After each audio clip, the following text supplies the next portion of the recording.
पुन्हा एकदा प्रभू श्री ख्रिस्ताच्या नावामध्ये सर्व मेथडिस्ट मराठी चर्च डोंबिवलीच्या सर्व भक्तगणांचे स्वागत करत आहे.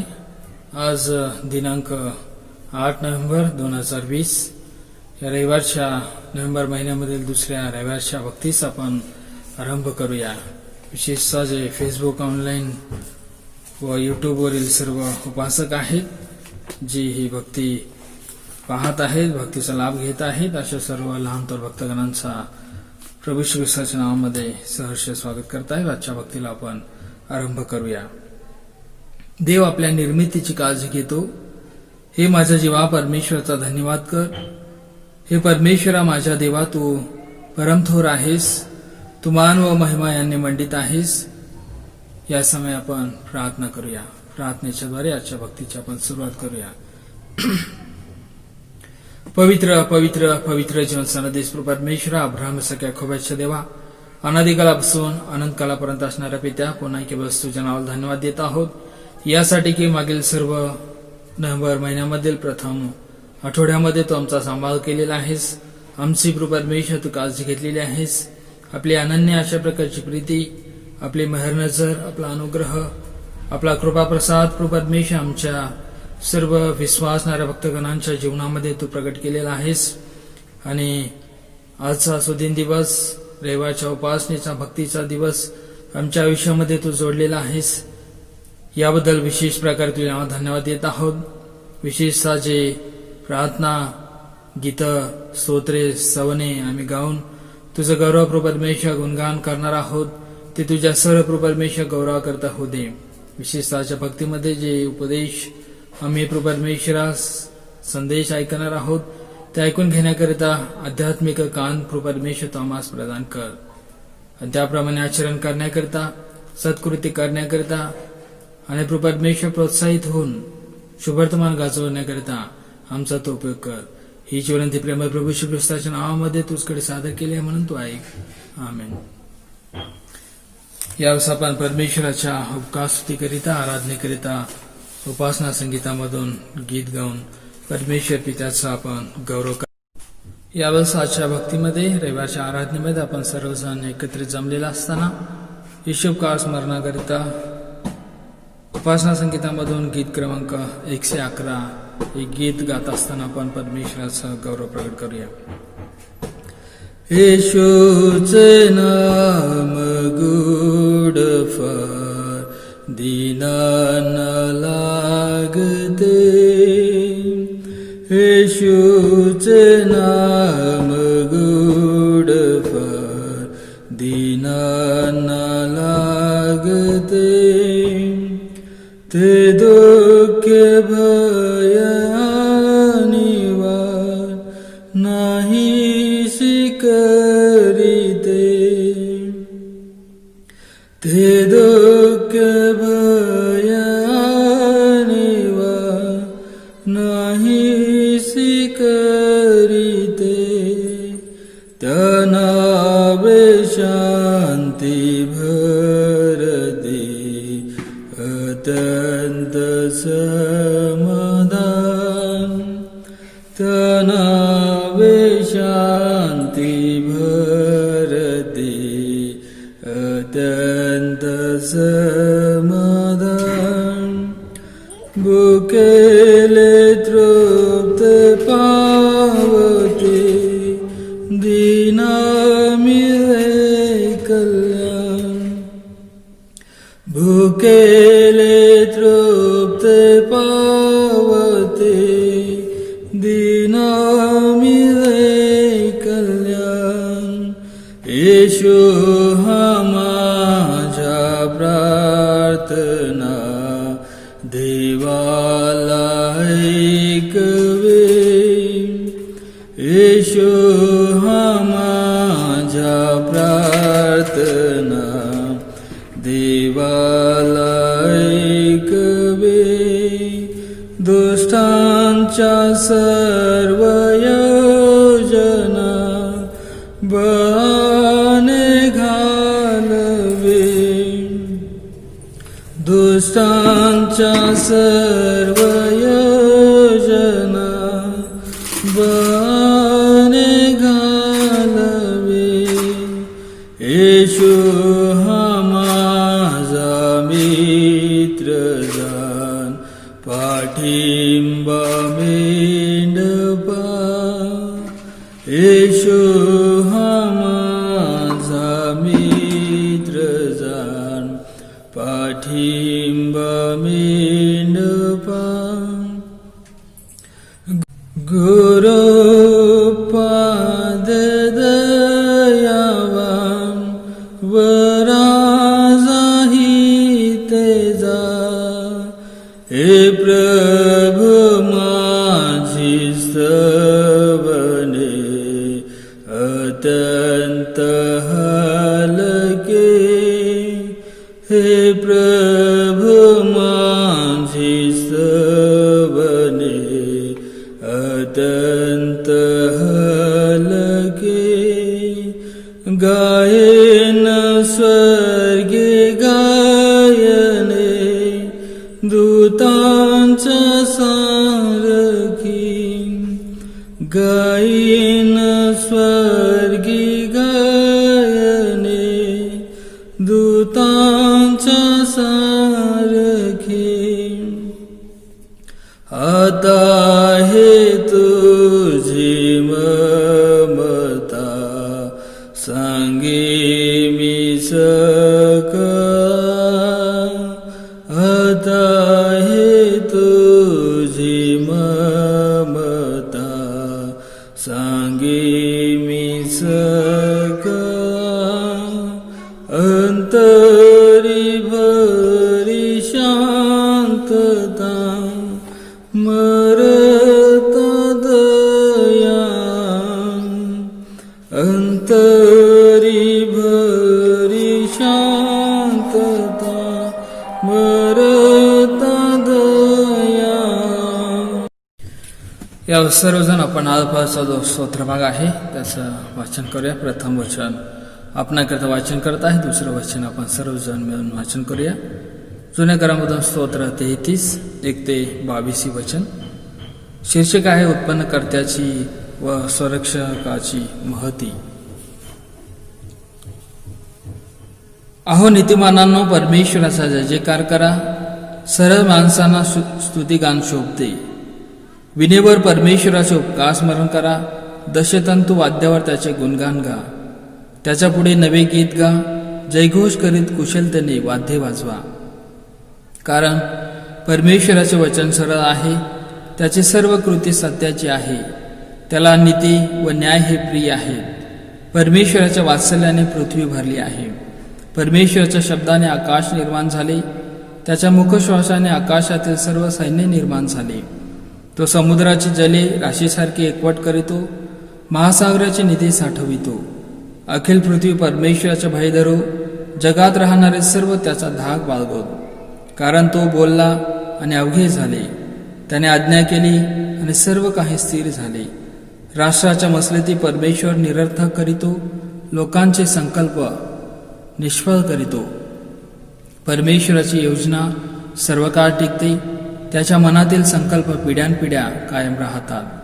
ज्या राष्ट्रांचा देव परमेश्वर आहे, ज्या लोकांस त्याने आपल्या वतनाकरिता प्रजा म्हणून निवडले आहे, ते धन्य.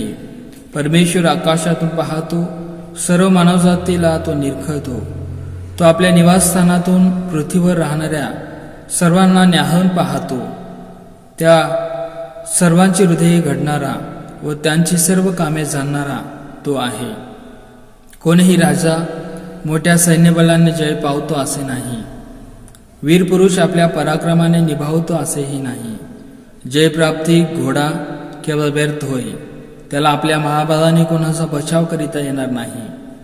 पहा, जे परमेश्वराचे भय धरितात व त्याच्या दयेची अपेक्षा करीतात, त्यांचा जीव मृत्यूपासून सोडवावा व दुष्काळात त्यांचा प्राण वाचवावा म्हणून त्यांच्यावर त्याची नजर असते. आमचा जीव परमेश्वराची प्रतीक्षा करीत आहे. आमचे सहाय्य व ढाल तोच आहे. त्याच्या ठाई आमच्या हृदयाला आनंद आहे, कारण त्याच्या पवित्र नावावर आमची श्रद्धा आहे. हे परमेश्वर, आम्ही तुझी आशा धरली आहे, म्हणून आम्ही आम्हावर तुझी कृपादृष्टी असो. परमेश्वर वाचे वचन सर्व उपस्थित उपासकाकरिता आशीर्वादित करू. त्याच्या नावास मान महिमा गौरव आता आणि सदा सर्व काळपर्यंत असो. या समय आपण सर्वजण एकत्रित्या अपॉस्टलिक क्रीड प्रेषिताचा मतांगीकार एकत्रित्या एकमुखाने एक विश्वासाने म्हणूया.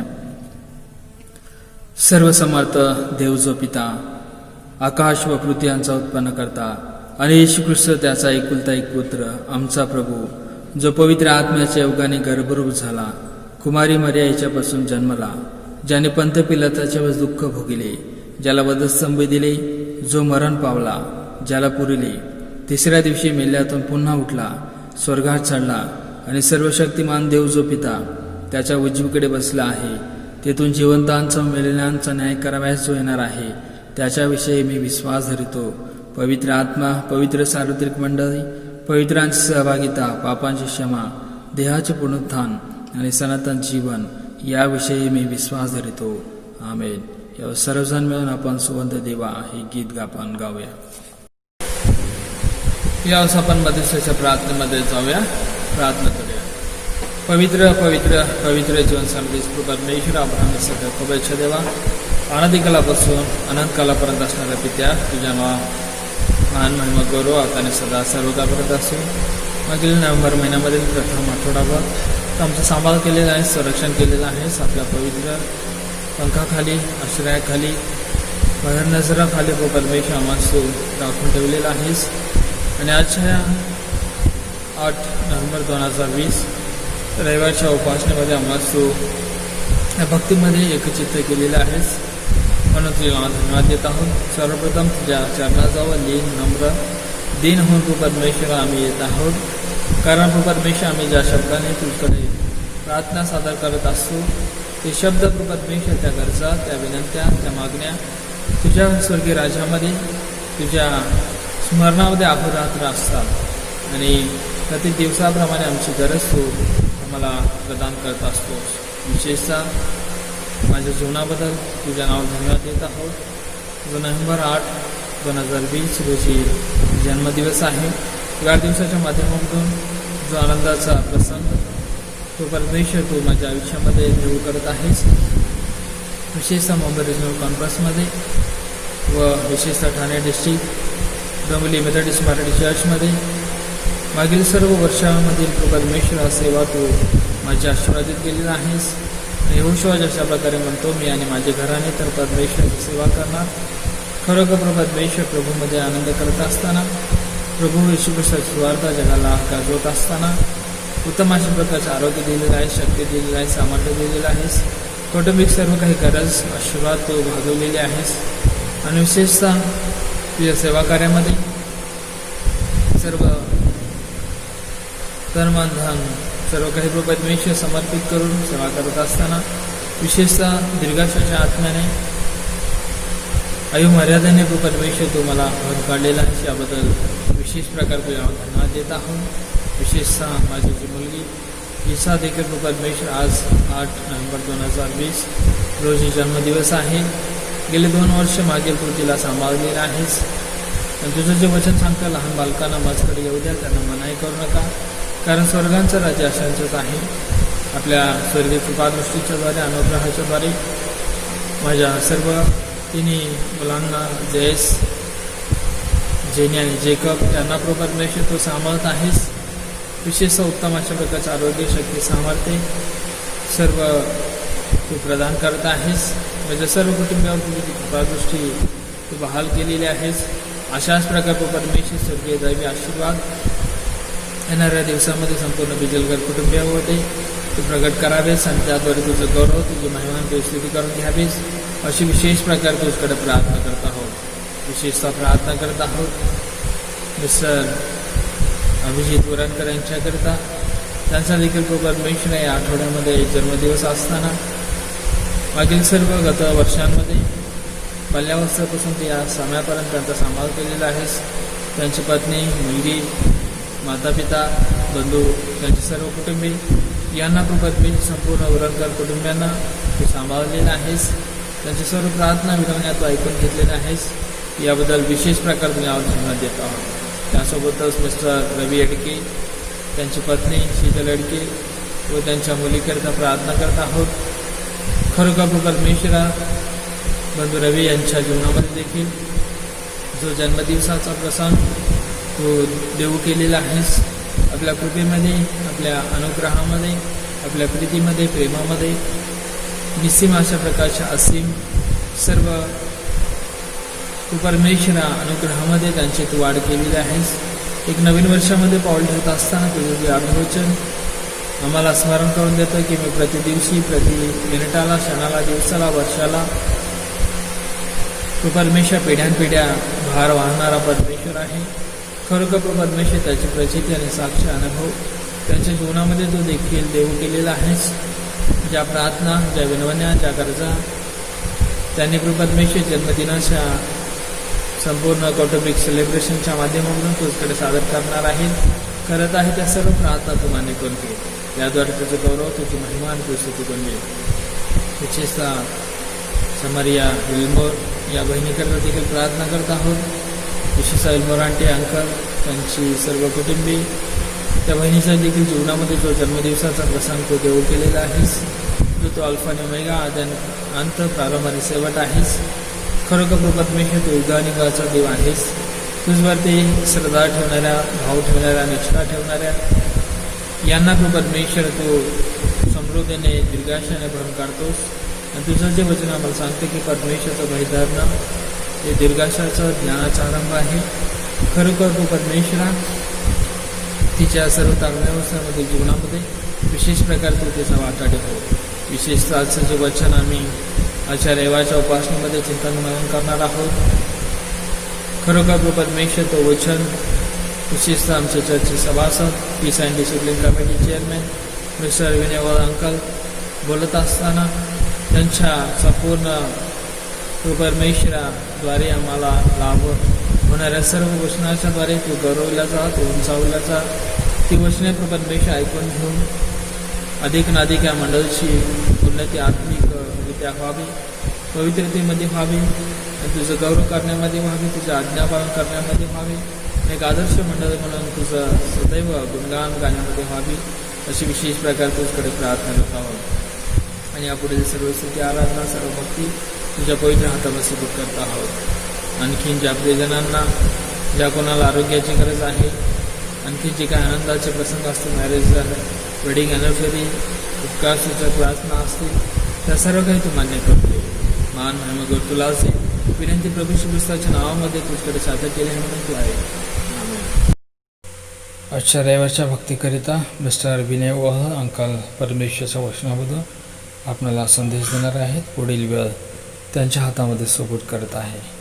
आमेन. पुन्हा एक वार आपणा सर्वांना वचनाच्या सहभागितेमध्ये मी स्वागत करीत आहे. आपणाशी पुन्हा एक वार बोलण्याची संधी प्राप्त झाली म्हणून आमच्या प्रिय परमेश्वराला मी धन्यवाद देतो. आज आपण मनुष्याचं पतन हा विषय हाताळणार आहोत. या विषयाची पार्श्वभूमी समजून घेण्या अगोदर येणाऱ्या काही नजीकच्या सप्ताहामध्ये आपण ॲडव्हेंट सीझन किंवा आगमन समय याची तयारी करायला सुरुवात करणार आहोत. आणि तदनंतरच्या महिन्यांमध्ये आपण passion week, good Friday, Easter, तदनंतर स्वर्गरोहण अशा विषयांकडे आपली वाटचाल सुरू होते. परंतु वधस्तंभावर तुमच्या आणि माझ्यासाठी केलेली जी तारणाची योजना आहे ती योजना जर आम्हाला योग्य प्रकारे समजून घ्यायची असेल तर आम्हाला येशूचा जन्म समजून घ्यायला पाहिजे. आणि येशूचा जन्म समजण्यासाठी त्याही अगोदर आम्हाला तो जन्म का व्हावा लागला याची पार्श्वभूमी काय आहे, जगामध्ये पापाचा प्रवेश कसा झाला आणि आमचे पूर्वजन्मीचे किंवा आमचे पूर्वज यांच्याद्वारे आमच्याकडे सिम्बॉलिकली पाप कसं प्रवेश करून आलं, ही सर्व गोष्ट आम्हाला समजून घेण्याची गरज आहे. आमचा आजचा संपूर्ण जो विषय आहे हा उत्पत्ती याच्या 3ऱ्या अध्यायावर आधारित आहे. आमची गोष्ट त्या तिथून सुरू होईल. आणि आजचा विषय सुरू करण्या अगोदर आपण काही क्षण प्रार्थनेमध्ये आपलं मन एकचित्त करूया. आपण प्रार्थना करूया. आमच्या थोर आणि पवित्र अशा आमच्या परमेश्वरा, पुन्हा एक वार आम्ही तुला धन्यवाद देतो, स्तुती करतो की पुन्हा एक वार वचनाच्या शुभवर्तमानातून बोलत असताना, ही सहभागिता आम्ही घेत असताना तुझं वचन आमच्या मनासाठी व आमच्या भावी आयुष्यासाठी वाटचाल करण्यासाठी आम्हाला समृद्ध करत असताना, आम्हाला दृढ करत असताना, तुझ्या विश्वासात आम्हाला उचलून धरत असताना परमेश्वरा, आम्हाला आमच्या जीवनातील चुका समजून दे. आणि म्हणून परमेश्वरा, आज ऐकणाऱ्या प्रत्येक ऐकणाऱ्याची कान उत्सुक कर. त्याच्या मनाला परमेश्वरा तुझ्या वचनाची उत्कंठा लागू दे, समजणारा अंतकरण दे. आणि परमेश्वरा, माझ्या तोंडचा प्रत्येक शब्द आणि माझे मनचे विचार हे तुला मान्य असत असे तू कर. माझ्याद्वारे परमेश्वरा तू तुझ्या सेवेचा उपयोग करून घे. मला तुझ्या वचनाचा परमेश्वरा बोलता करवत असताना परमेश्वरा, हा उलगडा करत असताना परमेश्वरा, तुझं वरदहस्त, तुझा आशीर्वाद व अनुग्रह माझ्यावर आणि ऐकणाऱ्या संपूर्ण मंडळीस तू दे. परमेश्वरा, येशूच्या प्रिय गोड नावाने मागतो म्हणून तू ऐक. आमेन. मनुष्याचं अधपतन समजण्यासाठी आम्हाला सुरुवातीला एदेन बागेतील काही घडलेल्या घटनांकडे जायला हवं. परमेश्वराच्या विरुद्ध बंड करून जो उठला तो एक सामान्य दूत नव्हता, तो असामान्य दूत होता, ज्याचं वर्णन आम्हाला एजकेल याच्या पुस्तकामध्ये 28 अध्यायामध्ये आणि 16 पासून 25 पर्यंत वचनामध्ये त्याचं वर्णन आम्हाला सापडतं. तो जो देवदूत आहे, ज्याला इंग्रजीमध्ये चेरूब म्हटलेला आहे आणि मराठीमध्ये ज्याला करूब म्हटलेला आहे, असा जो दूत होता, त्याला किती प्रकाशमय, किती रत्नजडित, किती जड जवारीने त्याचं शरीर तयार केलेलं होतं. हाऊ ब्युटिफुल ही वॉज, याचं वर्णन आम्हाला एजिकलच्या पुस्तकामध्ये मिळतं. जगामध्ये असलेले सर्व किमती जे जड जवारी आहेत, गोमेद, रत्न, मानक, पाचू, हिरे, या सर्व गोष्टींनी त्याचं शरीर अतिशय सुंदर सजवलेलं होतं आणि तो अग्नीवर चालत असे असा प्रखर मानला जाईल आणि ह्याला पाखर घालणारा म्हटलं जाईल. आणि असा जो दूत होता, याच्या मनामध्ये ईर्ष्या, याच्या मनामध्ये स्वतःच्या सौंदर्याचा गर्व निर्माण झाला आणि त्याने परमेश्वराच्या विरुद्ध बंड करायचं ठरवलं. आणि म्हणून मग परमेश्वराला हे लक्षात आल्यानंतर परमेश्वरा त्याच्यावर कोप झाला आणि परमेश्वराला त्याला भूमीवर आदळलं, असं वचनामध्ये आपल्याला एजिकेलच्या पुस्तकामध्ये आपल्याला जाणवतं. आणि त्याचा जो चेहरा आहे हा गर्विष्ठ पुरुषाच्या चेहऱ्यासारखा चेहरा होऊन गेला होता. आणि अशा ह्या जमिनीवर आदळलेल्या त्या दूताला किंवा त्या करूबाला पुढे वचन काय म्हणतं? योहानाचं पुस्तक याचा 8 अध्याय आणि 44 वचनामध्ये म्हटलेलं आहे की हा लबाडीचा बाप आहे, हा खोटं बोलण्यामध्ये अतिशय प्रगल्भ आहे, हा खोटं अतिशय उत्कृष्ट प्रकारे बोलतो आणि याच्या खोट्या बोलण्यातून जगाची तो फसवणूक करत असतो. असा हा करूब आहे. आणि या करूबाला ज्यावेळेस तिथून घालवून देण्यात आलं, परमेश्वराच्या समक्षतेमधून पाठवून देण्यात आलं, तरीही तो त्या ठिकाणी वावरू शकत होता, कारण तोपर्यंत गरगरणारी तरवार परमेश्वराने निर्माण केलेली नव्हती. आणि मग ह्या करूबाने असा विचार केला की मी परमेश्वरासमोर तर उभं राहू शकत नाही, मी ह्या परमेश्वराचं काहीही वाकडं करू शकत नाही, परंतु त्याने जे सुंदर चित्र निर्माण केलेलं आहे या चित्राला मात्र मी उद्ध्वस्त करू शकतो. आणि ते चित्र म्हणजे एदेन बागेतील आदाम आणि हवा, आमचे प्रथम माता पिता. आणि हे जे आम्ही आमचे वंशज मानतो, या आदाम हवेवर हल्ला करून त्यांना नाशवंत जीवनाकडे नेऊन या करूबाने, या सैतानाच्या स्वरूपी दूताने आमच्यापर्यंत पाप आणलेलं आहे. आणि हे पाप आणण्यासाठी त्याने काय केलेलं आहे तर प्रथमपणे त्याने हवेशी संभाषण साधण्याचा प्रयत्न केलेला आहे. परमेश्वराचं मी काही करू शकत नाही, परंतु जसे 2 भावंड असतात, थोरला भावाने समजा एखादं उत्कृष्ट चित्र काढून ठेवलेलं असतं किंवा एखादी कलाकृती बनवून ठेवलेली असती आणि धाकट्या भावाशी त्याचं काहीतरी बिनसल्यानंतर किंवा धाकट्या भावाला त्याने काहीतरी शिक्षा दिल्यानंतर धाकटा भाऊ थोरल्या भावाचं काही विशेष वाकडं करू शकत नाही, त्याला इजा पोचवू शकत नाही. मग तो काय करतो, रागाच्या भरात त्या थोरल्या भावाने तयार केलेली कलाकृती किंवा त्याने केलेले चित्र जे असतं त्याच्यावर काळा रंग पसरून देतो आणि ते चित्र खराब करतो. काहीशा अशा स्वभावाने या करूबाने, या फॉलन एंजलने हवेला आणि आदमाला भ्रष्ट करून त्यांच्या ठाई पाप घडवून, देवाज्ञा मोडण्याचं पाप घडवून त्यांच्या थ्रू आमच्यापर्यंत पाप आणलेलं आहे. आणि म्हणून त्याने या दोघांवर हल्ला चढवलेला आहे. आता हा प्रवेश हवेपर्यंत कसा आला, पापाचा प्रवेश हवेकडे कसा झाला? वास्तविक पाहता परमेश्वराने हवेला आणि आदामाला निर्माण केल्यानंतर संपूर्ण एदेन बागेची मालकी किंवा स्वतंत्रता त्यांना दिली होती. पक्षी प्राण्यांना नावं देण्याचं कामही त्यांच्याकडे दिलं होतं. त्यांना मुक्त संचार करण्याची मोकळीक होती. ते सकाळपासून संध्याकाळपर्यंत परमेश्वराशी समोरासमोर उभं राहून संभाषण करत होते. त्यांना मुखावलोकन होत होतं परमेश्वराचं. ते परमेश्वराला अगदी मित्र भेटावं तसे भेटत होते. त्यावेळेस त्यांच्यामध्ये कुठल्याही प्रकारची आडकाठी किंवा आडभिंत नव्हती. असं असताना परमेश्वराने त्यांना केवळ एक साधी आज्ञा दिली होती की बागेच्या मध्यभागी असलेलं बऱ्या वाईटाचं ज्ञान देणारं झाड आहे, या झाडाचं फळ तुम्ही खाऊ नका, आणि ते जर तू खाशील तर खासच मरशील. बाब एकदम साधी सरळ होती की एक आज्ञा दिली होती की तुम्ही अमुक अमुक करू नका, आणि हे जर तुम्ही केलं तर तुमचा नाश होणार आहे. आम्ही ज्यावेळेस आमच्या आयुष्यामध्ये देवाज्ञा मोडतो, आम्हाला दिलेले जे घालून दिलेले नीतीचे नियम आहेत यांच्याबद्दल आमच्याकडून ज्यावेळेस उल्लंघन होतं त्यावेळेस आम्हालाही परमेश्वर हेच म्हणतो, तू जर हे करशील तर खासच मरशील. आणि परमेश्वराचं वचन आम्हाला सांगतं की पापाचं वेतन हे मरण. पापाचं वेतन म्हणजे तुमचं आणि माझं परमेश्वराशी जे जोडलेलं नातं आहे, यामध्ये एक आडभिंत निर्माण होणारं जी गोष्ट आहे तेच खरं आमचं आध्यात्मिक मरण आहे. आणि इतकं सगळं माहीत असताना सुद्धा ही हवा त्या झाडाच्या जवळ कदाचित फिरत असावी. ते झाड पाहिला मनोरम आहे, त्याचं फळ दिसायला सुंदर आहे, या आकर्षणाने बहुतेक त्या झाडाजवळ फिरत असेल, किंवा तिच्या मनामध्ये एक अशी गोष्ट असेल की ह्या झाडाचं फळ खायला मला मनाई केलेली आहे, आम्हाला ह्या झाडाचं फळ खाऊ नका असं परमेश्वराने स्पष्ट सांगितलंय. म्हणजे झाडामध्ये असं विशिष्ट काय आहे या दृष्टीने कदाचित ती त्या झाडाकडे पाहत असेल. परंतु हे तिचं पाहणं किंवा त्या ठिकाणी अधिक जवळ जाणं हे तिला घातक ठरलेलं आहे. सर्पाच्या अवतारामध्ये ज्यावेळेस हा जो करूब आहे हा तिच्याशी संभाषण सुरू करतो.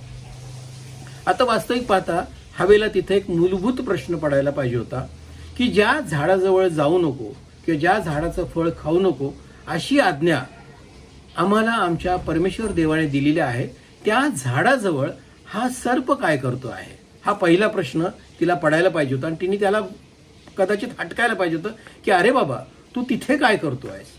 तिच्या मनात दुसरा एक प्रश्न निर्माण व्हायला पाहिजे होता की हा सर्प मनुष्यवाणीत बोलतो कसा. आम्हाला सुद्धा आमच्या जीवनामध्ये पुष्कळदा फसगत करताना मनुष्यवाणीतून बोलणारे पप्पेट्स वापरले जातात. काही ठिकाणी घुबडाचा प्रयोग करून घुबड तुमचं भविष्य सांगतंय असा प्रयोग आमच्या समोर सादर केला जातो. वास्तविकता त्याच्यात काय करत असतो की त्या घुबडाच्या पाठीमागे बसलेला जो पुरुष असतो किंवा जो कलाकार असतो हा व्हॉइस थ्रो करत असतो, ज्याला व्हेंट्रोलोक्विझम म्हटलं जातं. आणि व्हेंट्रोलोक्विझम ज्या सादर केलं जातं तर आम्हाला पुष्कळदा असं वाटतं की त्या भावल्या बोलतायत, the dolls are speaking, the puppets are talking. त्यांची हालचाल यंत्रणेद्वारे केली जाते आणि व्हॉइस थ्रोच्या व्हेंट्रोलोक्विझमच्या आर्टमुळं आम्हाला वाटतं की ते पपेट्स बोलतायत. होतं काय, आमची तात्पुरती फसगत होती.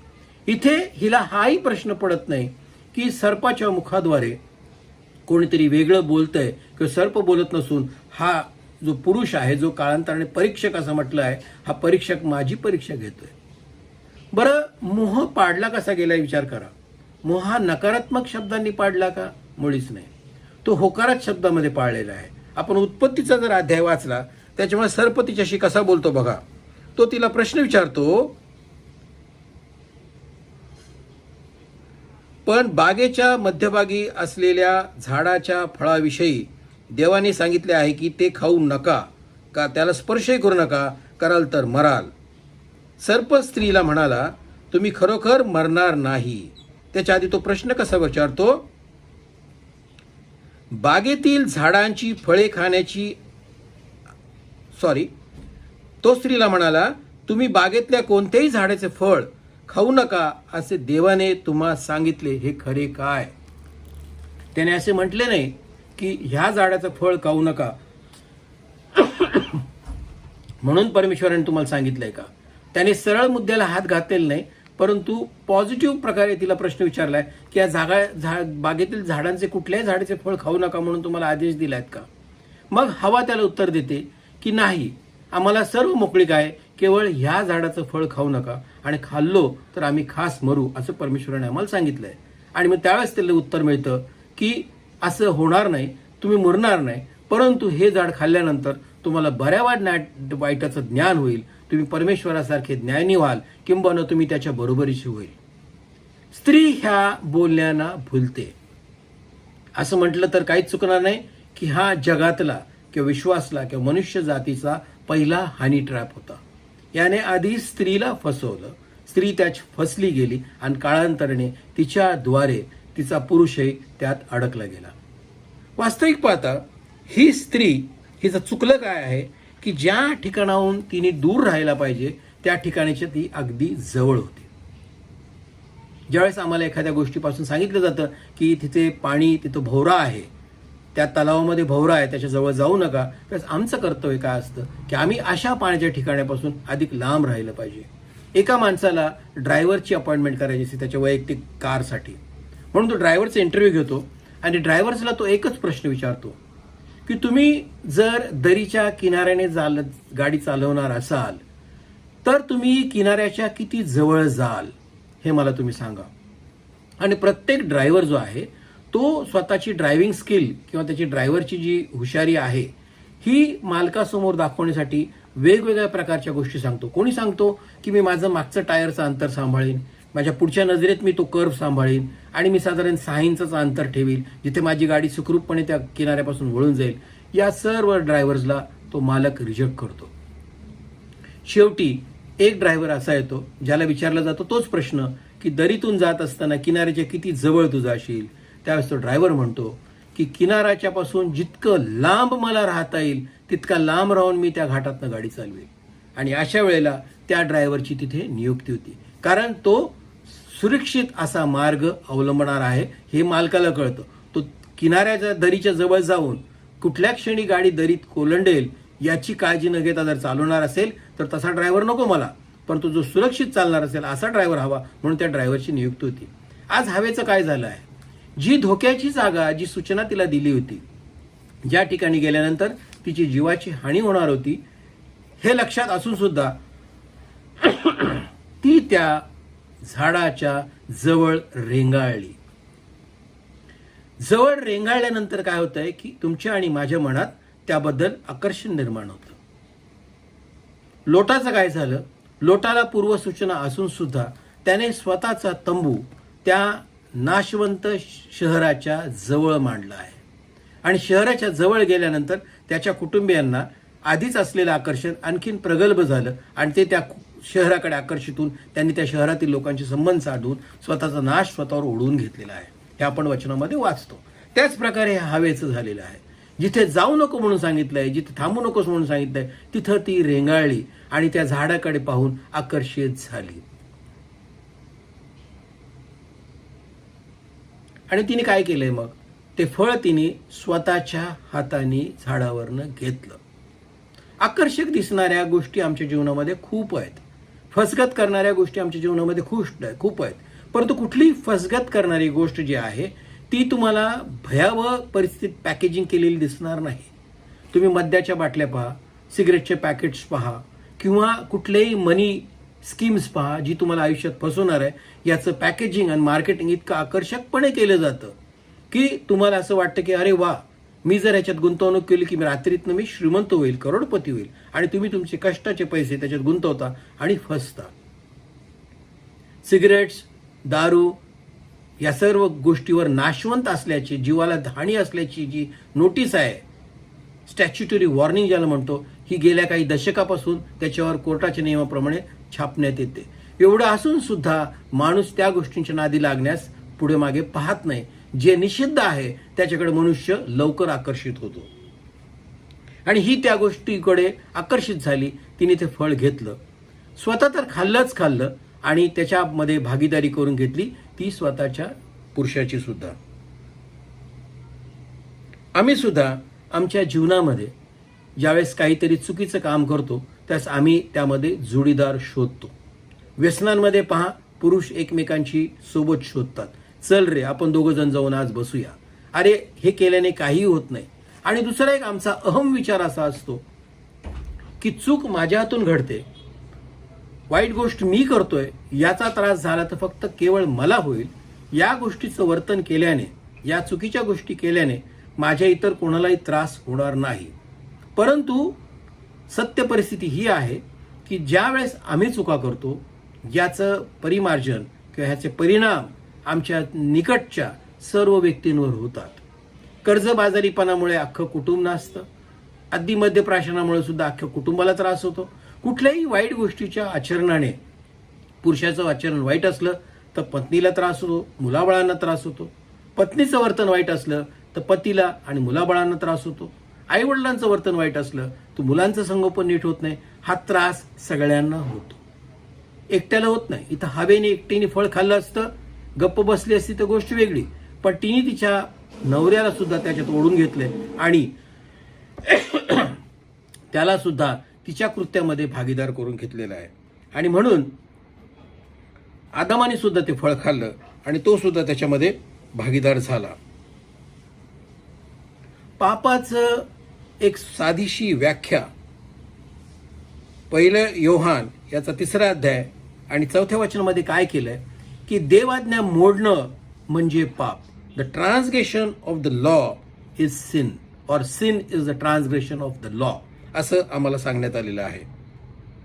आणि या दोघांकडून सुद्धा परमेश्वराला दिलेली एक अगदी साधी आज्ञा होती. अख्खी बाग त्यांच्यासमोर, ती मनोरम असलेली जी बाग आहे ही त्यांच्यासमोर मोकळी असताना सुद्धा ह्यांना एका झाडाजवळ जाऊ नका, त्याचं फळ खाऊ नका, इतकं निषिद्ध करून सांगितलं होतं.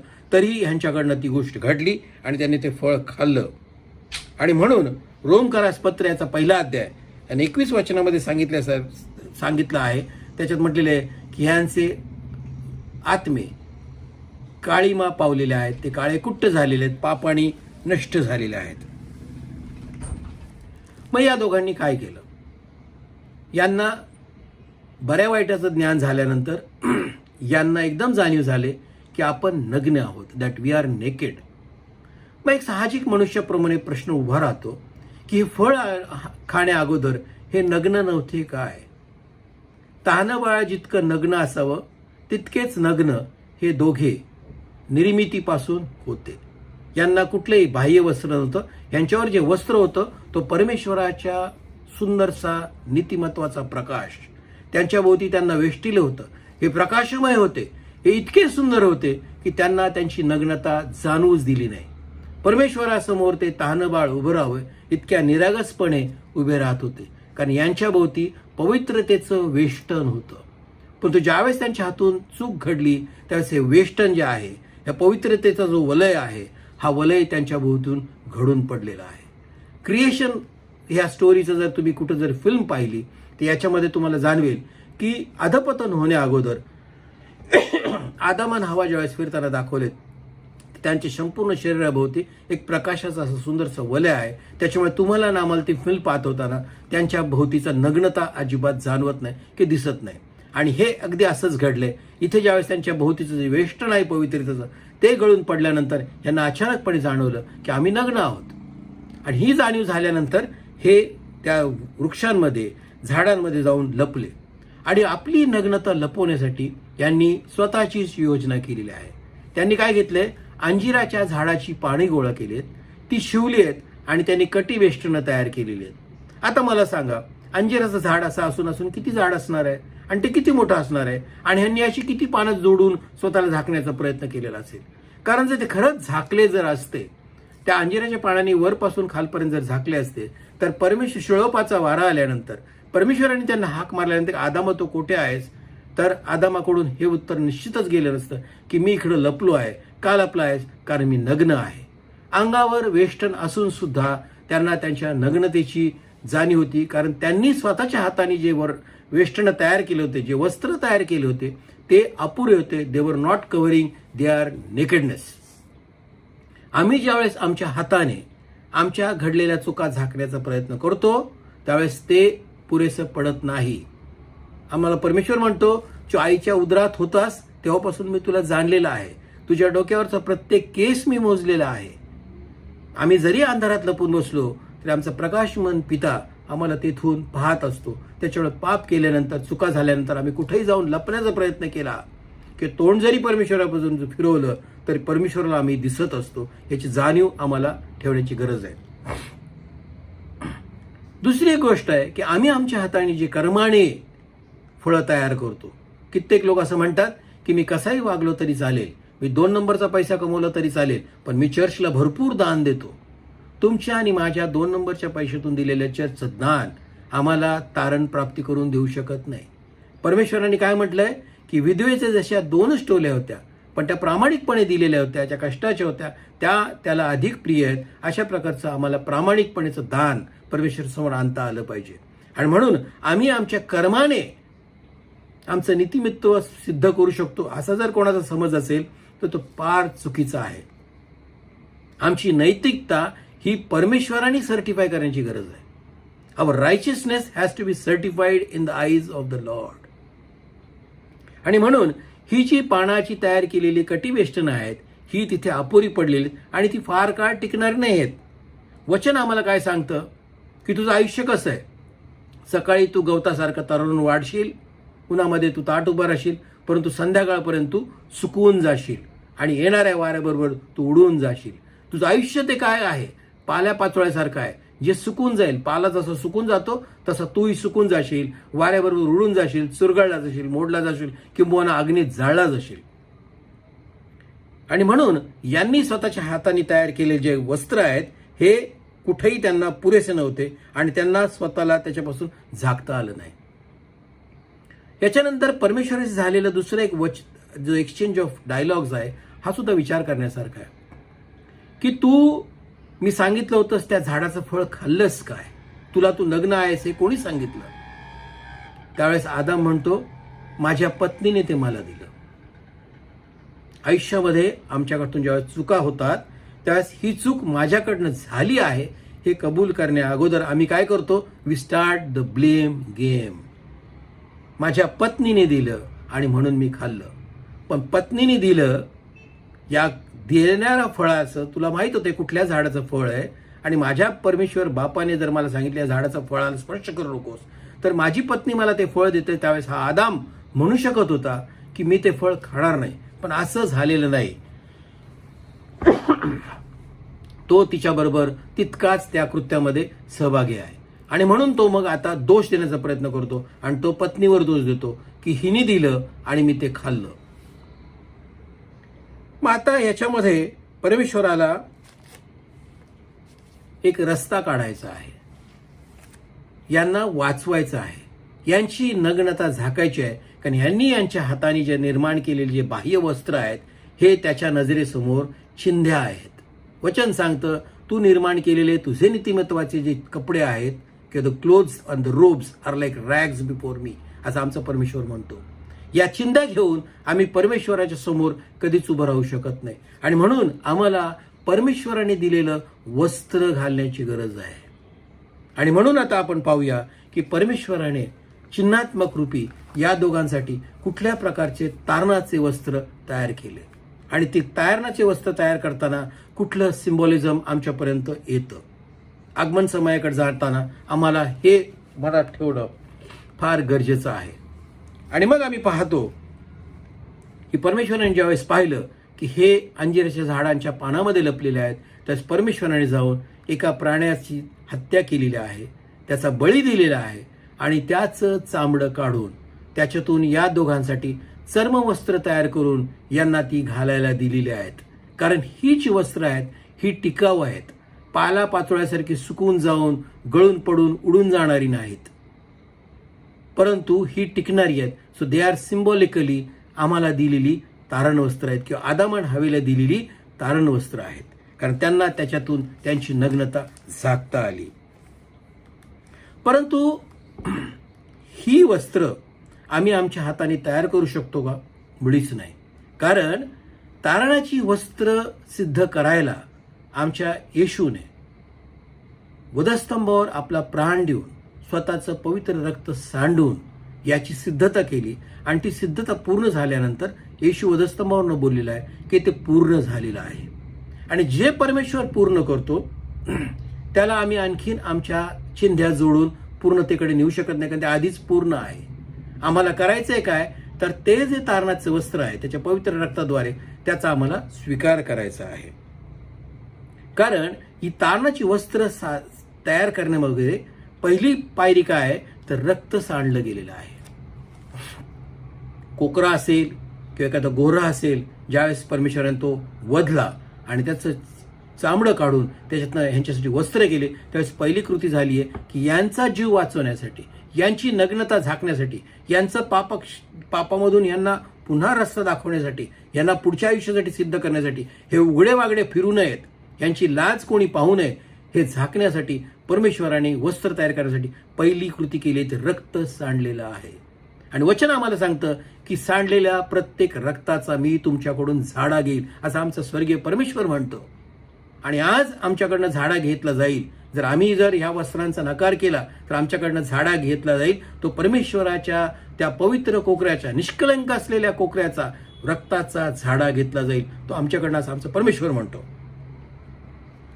आणि असे हे टिकणारे वस्त्र ज्यावेळेस त्यांच्याकडून आले त्यावेळेस एक गीतकार काय म्हणतो, कृपा तुझी किती देवा करू आम्ही नित्य सेवा. हे गीत तुम्ही उपासना संगीतात वाचलं तर त्याच्यामध्ये एक फार सुंदर वाक्य आहे की तारणाचे वस्त्रे घाली.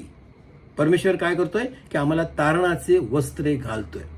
आणि अशी तारणाची वस्त्रे ज्यावेळेस परमेश्वर त्या दोघांना घालू इच्छितो त्यावेळेस एक महत्वाची प्रक्रिया जी आहे ती त्याच्यामध्ये इन्व्हॉल्ड आहे. आणि ती प्रक्रिया काय आहे, परमेश्वराने कोकरा किंवा गोरा किंवा बैल असेल तो वधला आहे, त्याचं चामडं काढलेलं आहे, त्याच्यातून वस्त्र केलेले आहेत आणि ती यांना अर्पण केलेली किंवा देऊ केलेली आहेत. आणि ही वस्त्र आदामान हवेनी स्वीकारून ती पेहरली आहेत, ती अंगावर घातली आहेत आणि परमेश्वराच्या समोर त्यांनी परमेश्वराने दिलेल्या चर्मवस्त्रामुळं आपली नग्नता झाकलेली आहे. आज आम्हाला आमच्या आयुष्यामध्ये जर आमच्या हातातील जी नग्नता आहे, आमची आध्यात्मिक नग्नता असेल, आमच्या जीवनामध्ये आध्यात्मिक न्यूनता असेल, आमच्या हातून चुका झालेल्या असतील, या गोष्टींवर जर आम्हाला पांघरून घालायचं आणि ही नग्नता जर लपवायची असेल आणि परमेश्वरासमोर न्यायसमय जर उभा राहायचं असेल तर आम्हाला परमेश्वराने देऊ केलेले नीतिमत्वाचे तारणाचे जे वस्त्र आहेत ह्याचा स्वीकार आम्हाला करायला हवा. आणि हा स्वीकार करायचा म्हणजे आम्हाला परमेश्वराने फार सोपं सांगितलेलं आहे की तो स्वकीयाकडे आला परंतु स्वकीयाने त्याला नकार दिला, पण जितक्यांनी त्याचा स्वीकार केला तितक्यांना त्याचा मुले होण्याचा अधिकार परमेश्वराने दिला आहे. आणि परमेश्वर तर आमच्या पिढीबद्दल काय म्हणतो की we are the chosen people, तुम्ही माझे खास निवडलेले असे लोक आहात.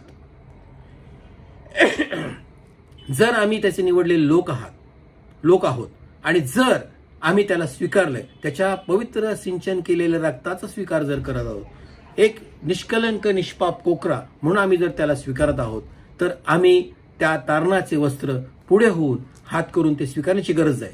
ते वस्त्र मिळाल्यानंतर आम्ही ते स्वतःवर पांघरून घ्यायची गरज आहे. पापिष्ट स्त्रीबद्दल ज्यावेळेस परमेश्वराच्या बद्दल एक गोष्ट सांगितली जाते तर सांगितलं जातं की ती आली, परमेश्वराच्या चरणाशी बसली आणि तिने अश्रू ढाळून स्वतःच्या केसांनी तिचे पाय पुसले, तिने स्वतःच्या अश्रूंनी येशूचे पाय धुतले. ती काय करायचा प्रयत्न करत आहे की तिच्या पापिष्ट जीवनावर तिला येशूकडून नीतिमत्वाचे, उद्धाराचे, तारणाचे वस्त्र पांघरून घ्यायचे. तिला येशू स्वतःवर पांघरून घ्यायचा आहे. तिला येशूची पाखर स्वतःवर हवी आहे. She wants to cover her nudity of life, her importancy of life, her shortcomings in life by the blood of Jesus and by the saviour. आणि आज आम्हाला आमच्या जीवनामध्ये येशूला स्वीकारून, त्याचं रक्त स्वीकारून आम्हाला येशूचे मुले, त्याचे पुत्र व कन्या होण्याचा जो अधिकार दिलेला आहे या अधिकाराचा स्वीकार करायचा आहे. कारण प्रतीक रूपाने आदामान हवेच्या पतनाने आमच्यापर्यंत पाप आलेला आहे आणि या पापावर पुढे तारणाची वस्त्र करण्यासाठी आम्हाला पुत्र दिलेला आहे. फार सुंदर वाक्य आहे. आधी शब्द होता, शब्द देवासह होता, तो शब्द देही झाला. हा देही झालेला जो शब्द आहे हा काळांतराने वधस्तंभावर गेला. आणि आम्हाला प्रत्येकाला योहान 3:16 फार माहिती आहे की देवाने जगावर एवढी मोठी प्रीती केली की आमचं नाश होऊ नये परंतु आम्हाला सार्वकालिक जीवन प्राप्त व्हावं. आम्हाला तारणाची वस्त्र घालून जर सार्वकालिक जीवन प्राप्त व्हायचं असेल तर आम्हाला वधस्तंभावर दिलेला तो कोकरा डोळ्यासमोर ठेवायचा आहे. तो कोकरा गव्हाणीत असताना आम्हाला त्याच्याकडे पाहायचंय आणि आम्हाला परमेश्वराने जगावर एवढी मोठी प्रीती केली या वाक्याचा अर्थ मनात साठवून ठेवायचा आहे आणि सतत त्याची आठवण करून आयुष्यात पुढे चालायचंय. म्हणजे आमच्या जीवनात आम्ही ही तारणाच्या वस्त्राची ज्याची सिद्धता वधस्तंभावर परमेश्वराने केली पूर्ण झाले म्हणून त्याच्यावर रक्ताचा सील लावला त्या गोष्टीचा आम्ही स्वीकार करून परमेश्वरासमोर न्यायासमयी आम्ही ही तारणाची वस्त्र घालून सिद्ध व्हावं, तयार राहावं ही परमेश्वराची उत्कट इच्छा आहे. असं म्हटलंय की what is the desire of ages. परमेश्वराची उत्कट इच्छा काय आहे? परमेश्वराची उत्कट इच्छा एकच आहे की मी जसा खराखुरा पवित्र आहे तसं यांनी सुद्धा खरेखुरे पवित्र व्हावं. आणि हे एकसाठी कारण परमेश्वर म्हणतो की माझ्या बापाच्या घरी पुष्कळ जागा आहेत, मी जातो आणि त्या तुमच्यासाठी तयार करतो. He is waiting for us to invite in his kingdom. त्याच्या दुसऱ्या अंगणामध्ये, त्याच्या दुसऱ्या कलसियामध्ये जाण्यासाठी प्रत्येकाला आज उत्कंठा लागलीच पाहिजे. आगमन समयाकडे जात असताना आगमन समयाची गरज का भासली हे जर समजून घ्यायचं असेल तर आजचा हा 3रा अध्याय आणि एजकलेचं पुस्तक जे आहे हे आम्ही वारंवार वाचावं. म्हणजे आगमन समयापर्यंत आमची त्या बालकाला स्वीकार करण्याची, a king who was born to die म्हटलंय, त्याचं मृत्यू समजण्याची आणि त्या मृत्यूद्वारे आम्हाला हे चर्म वस्त्र, तारणाची वस्त्र कशी सिद्ध झाली, ते नवीन करारातील रक्त आमच्यासाठी कसं सांडलं गेलं हे समजण्याची क्षमता आमच्यामध्ये येईल.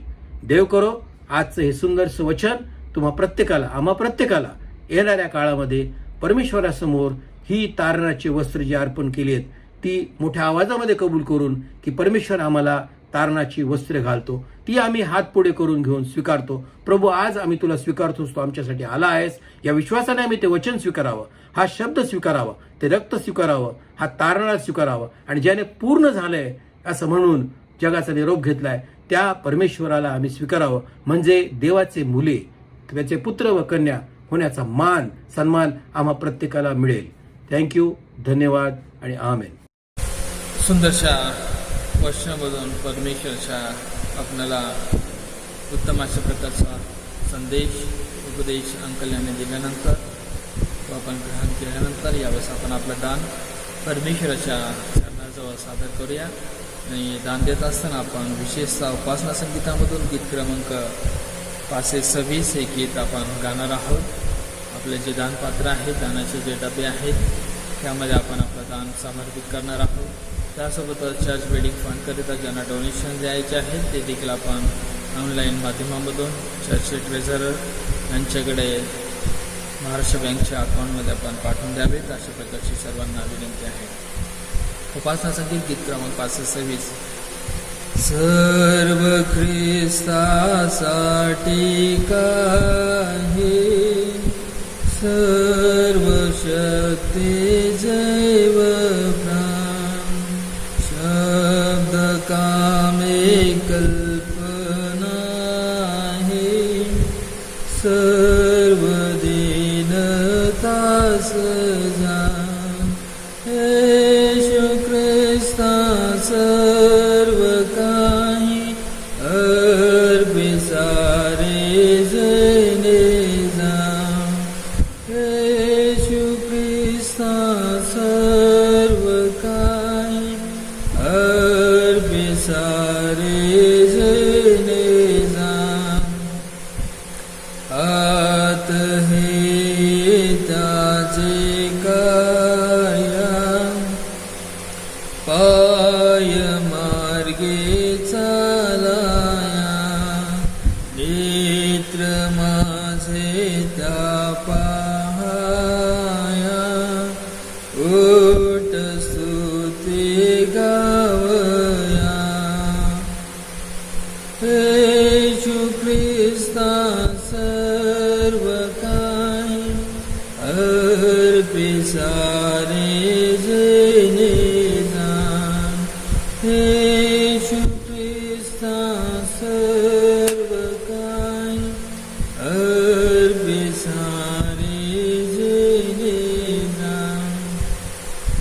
यावेळेस आपण शेवटच्या प्रार्थनेमध्ये जाणार आहोत. त्यानंतर प्रभूने शिकवलेली प्रार्थना म्हणूया आणि आशीर्वाद घेऊ. पवित्र पवित्र पवित्र जीवन सनदेश परमेश्वर राजांच्या राजा प्रभूंच्या प्रभू सहस विश्वासणाऱ्यांच्या पित्या आमचं तन मन धन आमचं जीवन सर्व काही जीवात्मा प्राण ज्या चरणाजवळ सादर केलेलं आहे त्यासोबतच जे काही तुझं आहे ते सर्व काही तू परमेश्वर पैशाच्या माध्यमामधून डोनेशनच्या माध्यमामधून मेथडिस्ट वारडी चर्च डोंबलीच्या मंडळीच्या वाढीकरिता व प्रभू श्रीकृष्णाच्या गौरव स्वार्थाच्या कार्याकरिता गोरगरीब अनाथ विधवा पोरके लाचार अशक्त यांच्या सेवा कार्याकरता सोबत केलेला असताना ज्या ज्या प्रियजनांनी दिलेला आहे अशा प्रत्येक प्रियजनांना 30 पट 60 पट 100 पट कोट्यावधी पटींचा आशीर्वाद नाझरेत ख्रिस्ताच्या नावामध्ये तू प्रदान कर.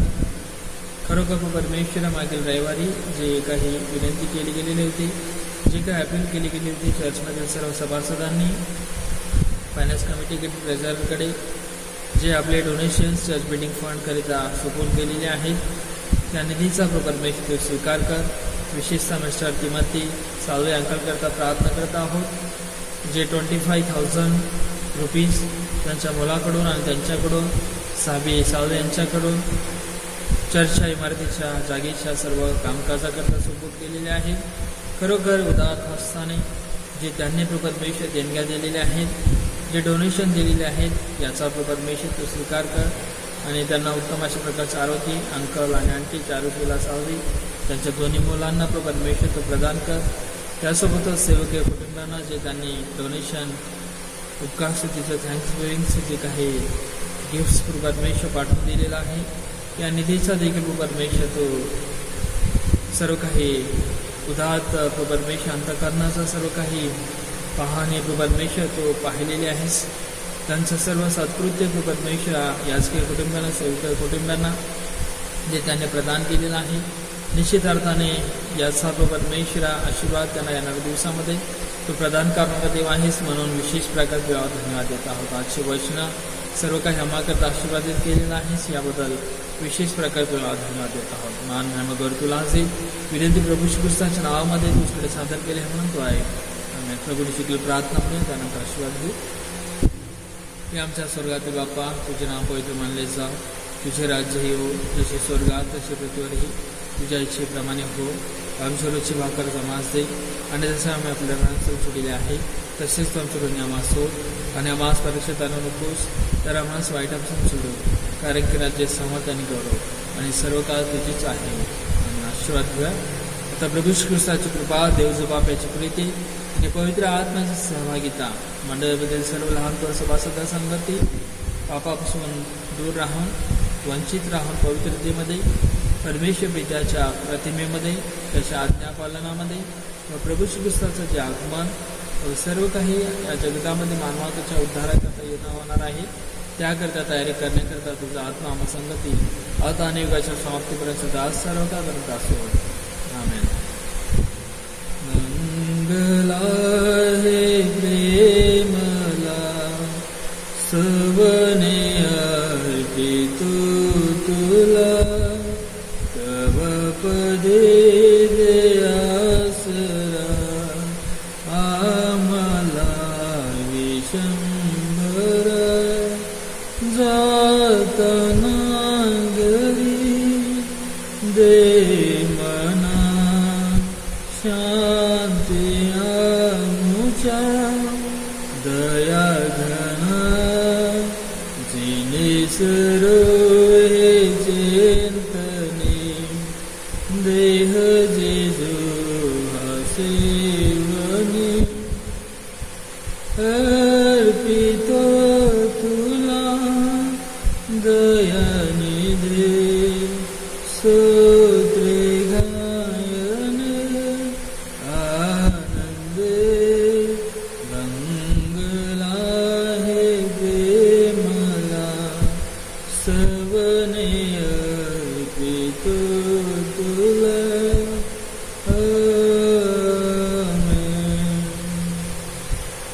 जय ख्रिस्त. Praise Lord. भक्ती संपलेली आहे. पुन्हा केवळ ज्या ज्या प्रियजनांना आपले चर्च फंड टाईट दशमांश व चर्च बिल्डिंग फंडचे सर्व डोनेशन्स पाठवून द्यायचे आहेत त्यांनी DNS बँक त्यासोबतच महाराष्ट्र बँकमध्ये आपण पाठवून द्यावे आणि परमेश्वरच्या सेवा कार्यामध्ये सेवेमध्ये सहकार्य करावं अशा प्रकारची सर्वांना विनंती आहे. आमेन. भक्ती संपलेली आहे.